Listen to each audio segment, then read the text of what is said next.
여러분, 지금 이 순간 딱 한 가지만 상상해 보십시오. 오늘 밤 자려고 누웠는데 갑자기 전기가 나갑니다. 핸드폰을 켜봤더니 인터넷도 안 됩니다. 뉴스도 없습니다. 가족에게 연락도 안 됩니다. 그리고 이 상태가 하루가 아니라 한 달 가까이 이어집니다. 이건 공상과학 시나리오가 아닙니다. 지금 인구 8,800만의 이란에서 실제로 벌어지고 있는 일입니다. 그리고 이 사태의 전말을 이해하면 북한을 마주한 우리 대한민국이 얼마나 무방비 상태인지 소름 돋으실 겁니다. 지금부터 팩트 하나하나 짚겠습니다. 이란의 전력 위기, 단 하나의 원인으로 설명할 수 없습니다. 세 가지가 한꺼번에 터졌습니다. 첫째, 수십 년 방치된 노후 인프라입니다.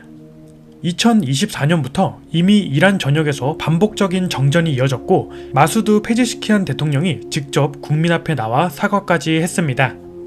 둘째, 미국의 경제 제재입니다. 제재로 전력 인프라 투자가 수십 년째 막혀 있습니다. 셋째, 2025년 6월 이스라엘, 미국의 군사 공습입니다. 이른바 12일 전쟁에서 핵시설과 군사기지가 집중 타격을 받으며 기반시설 전반이 흔들렸습니다. 이 상황에서 흑연폭탄, 즉 탄소섬유 폭탄이라는 무기도 거론됩니다. 이 무기는 실제로 존재합니다.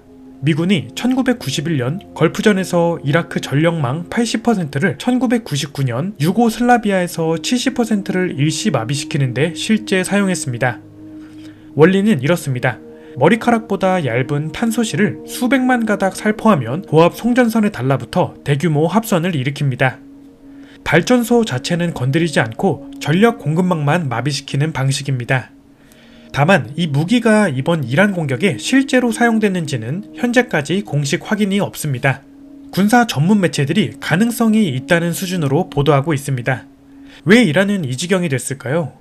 1979년 이슬람 혁명 이후 이란은 최고 지도자라는 성직자 한 명이 군대, 사법부, 경제 모두를 장악하는 신정체제를 47년째 유지해왔습니다. 겉으로는 대통령 선거도 있습니다. 그러나 최고 지도자가 사전에 걸러낸 후보들 사이에서만 뽑습니다. 석유 부국인데 국민의 삶은 처참합니다.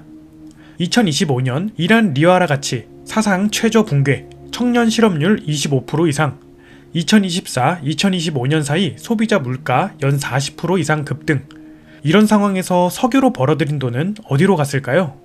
레바논 헤즈볼라, 예멘 후티 반군, 이라크 시리아 친이란 민병대, 자국민은 굶기면서 중동 곳곳에 대리 세력을 키우는 데 쏟아부었습니다. 2022년 22세의 마흐사 아미니가 히잡 단속에 걸려 경찰서에서 숨졌습니다. 이 사건 하나로 전국에서 수십만 명이 거리로 나왔고 정권은 수백 명을 사살하며 진압했습니다. 그리고 2025년 말 더 큰 폭발이 터졌습니다. 직접적인 도화선은 아얀데 은행 파산이었습니다. 리아라가 사상 최저치로 추락하면서 시장 상인들이 거리로 나왔고 이는 순식간에 체제 타도 운동으로 번졌습니다. 이번 시위는 1979년 혁명 이후 최대 규모입니다. 사망자 수에 대해서는 현재 세 가지 추산이 존재합니다. 이란 인권단체는 7,000명, 이란 정부는 3,117명, 트럼프 대통령은 32,000명이라고 각각 언급했습니다. 혼란한 교전 상황과 정보 통제로 인해 정확한 수치는 아직 확인이 불가능합니다. 이란 당국이 가장 먼저 한 일은 정보를 끊는 것이었습니다. 인터넷 전면 차단, 84시간 이상 지속됐습니다. 전화도 끊겼습니다. 바깥 세상과 완전히 단절된 국민들은 옆 동네 상황조차 알 수 없었습니다. 그럼에도 일부 시민들은 위성 인터넷으로 영상을 세상 밖으로 흘렸습니다. 시위대를 향한 총격 장면, 쓰러지는 아이들, 공개 처형, 이 영상들을 본 국제사회가 들썩였습니다.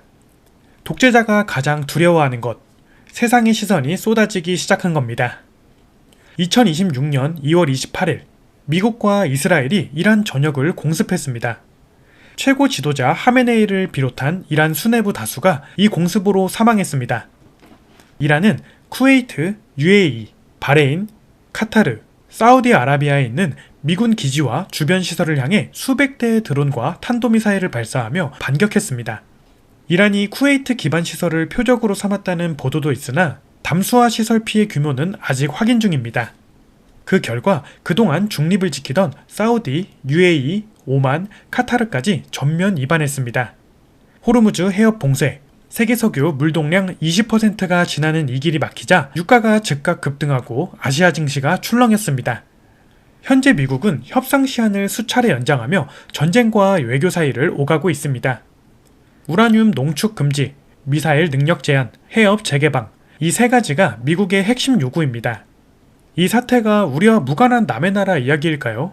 대한민국은 반도체, 자동차, 조선 강국입니다. 이 모든 산업의 공통점은 전기가 1초만 끊겨도 수천억 원의 피해가 발생한다는 것입니다. 북한은 이미 세계 최고 수준의 사이버전 역량을 보유하고 있습니다.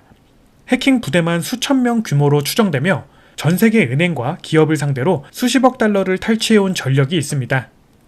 2022년에는 북한 무인기가 서울 상공까지 침입했습니다.